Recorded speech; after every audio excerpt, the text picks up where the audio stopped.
नमस्कार. मी Shravani Dayal Mestri, new English school Kasar, taluka Kudal, जिल्हा सिंधुदुर्ग. आज मी एज्युकेशन मराठी आयोजित महाराष्ट्र गौरव ऑनलाईन वक्तृत्व स्पर्धेत सहभाग दर्शवत आहे. माझा विषय आहे वाचाल तरच वाचाल. पुस्तकं म्हणजे आमचं मानधन, पुस्तकं म्हणजे आमचे गुरु. पुस्तकं म्हणजे आमचं मानधन, पुस्तकं म्हणजे आमचे गुरु. पुस्तकांच्या सहवासानं प्रगतीचा प्रवास करू, प्रगतीचा प्रवास करू. वाचाल तर वाचाल ही एक केवळ म्हण नव्हे, तर तो आपल्या संस्कृतीचा खरा मंत्र आहे. आजच्या या धावपळीच्या युगात जिथे आधुनिक तंत्रज्ञान माणसाच्या डोक्यावर नाचत आहे, तिथे पुस्तकांच्या वाचनाची आवश्यकता आपण स्पष्ट करणं अत्यंत गरजेचं आहे. पुस्तक वाचन म्हणजे फक्त पुस्तकातील शब्द नजरेखालून घालणे नव्हे, तर त्या पुस्तकातील वाचनाचं विचार मंथन करणं म्हणजे पुस्तक वाचन.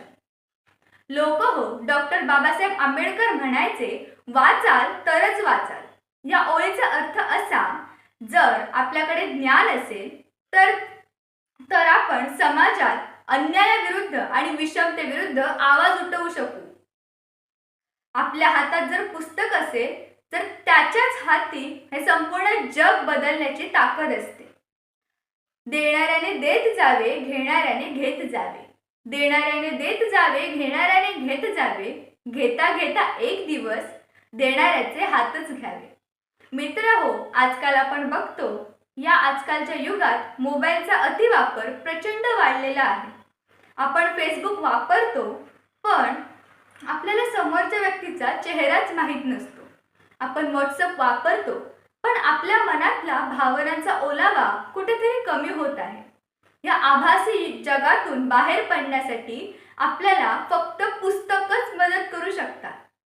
पुस्तकाच्या वाचनात आपण फक्त माहिती वाचत नसतो, तर त्या पुस्तकाच्या लेखकाच्या आयुष्यातील अनुभवांशी आपण संवाद साधत असतो. मी कोकणची, जिथे साने गुरुजींनी श्यामची आई या पुस्तकातून अत्यंत मोलाचे संस्कार इथे रुजवले आहेत. जर साने गुरुजींनी लिहिलेच नसते, वाचलेच नसते, तर हे संस्कार आजच्या आमच्या पिढीला मिळाले असते का हो? वि. स. खांडेकर, पु. ल. देशपांडे, कुसुमाग्रज यासारख्या थोर साहित्यिकांनी आपल्या भाषेची श्रीमंती केली, तीही वाचनाच्याच जोरावर. वाणी म्हणजे शुद्धी, लेखणी म्हणजे बुद्धी.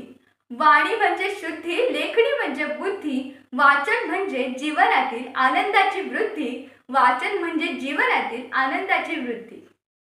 लोक हो, या वाचनाचे अत्यंत फायदे देखील आहेत.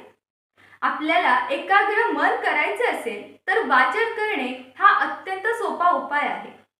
आजकाल आपल्याला अटेन्शन स्पॅनचा त्रास होत असतो, पण आपण 2 मिनिटं सुद्धा एखाद्या ठिकाणी लक्ष केंद्रित करू शकत नसतो. पण जर एखादी कादंबरी आपल्या हाती आली तर त्या कादंबरीतील कथा वाचण्यात आपण पूर्णपणे भान हरपून जातो. आपल्याला हीच एकाग्रता परीक्षेतील अभ्यास करण्यात देखील मदत करते. आपल्याला परीक्षेत पास व्हायचं असेल तर पुस्तक वाचन अत्यंत गरजेचे आहेच, पण जीवनाच्या परीक्षेत उत्तम मार्काने उत्तीर्ण होण्यासाठी आपल्याला सर्वोत्तम पुस्तकांचं वाचन अनिवार्य आहे. वाचाल तर वाचाल हीच आपली संस्कृती. वाचाल तर वाचाल हीच आपली संस्कृती. पुस्तकांच्या सोबतीने घडवूया आपली प्रगती, घडवूया आपली प्रगती. वाचाल तर वाचाल हीच आपली संस्कृती. पुस्तकांच्या मदतीने घडवूया आपली संस्कृती.